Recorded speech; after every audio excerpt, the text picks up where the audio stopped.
Au sénateur, monsieur Jean-Baptiste Blanc. À vous, chers collègues.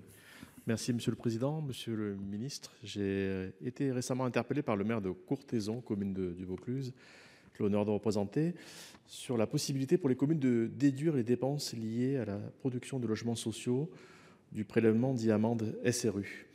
Les municipalités, en effet, sont redevables lorsqu'elles sont déficitaires en logements sociaux. Cette amende, comme le prévoit le Code. À l'heure actuelle, le même Code dispose que seul le coût des travaux engagés pour la viabilisation, la dépollution, la démolition, le désamiantage ou les fouilles archéologiques des terrains ou des biens immobiliers cédés ou mis à disposition par la commune à un opérateur réalisant un logement locatif social sont déductibles du prélèvement.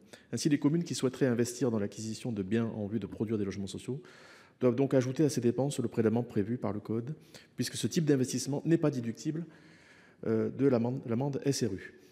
Or, réaliser de tels investissements permet aux communes d'augmenter la part de logements sociaux, notamment en cœur de ville, où les bailleurs sociaux refusent souvent d'intervenir.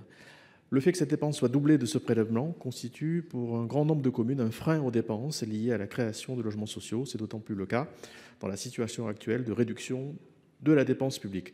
Je souhaiterais donc connaître votre position, monsieur le ministre, concernant la possibilité pour les communes de déduire ces dépenses, à condition évidemment qu'elles soient fléchées vers la création de logements sociaux du prélèvement prévu par le Code. Je vous remercie.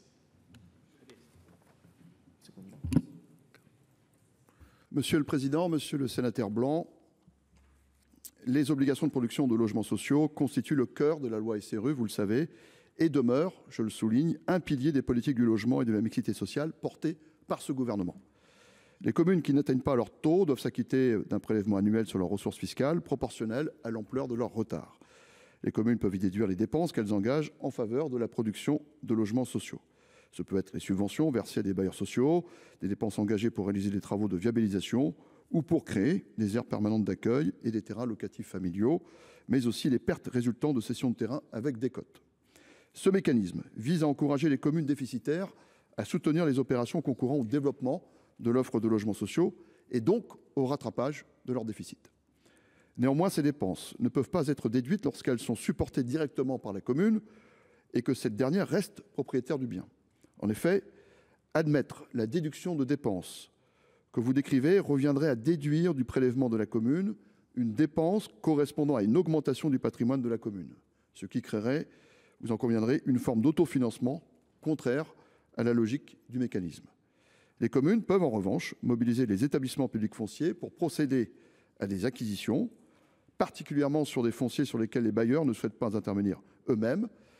Ce montage fait bénéficier les communes de l'expertise des EPF en la matière et peut ouvrir droit à une minoration foncière si l'EPF bénéficie du reversement des prélèvements SRU. Je vous remercie. Merci.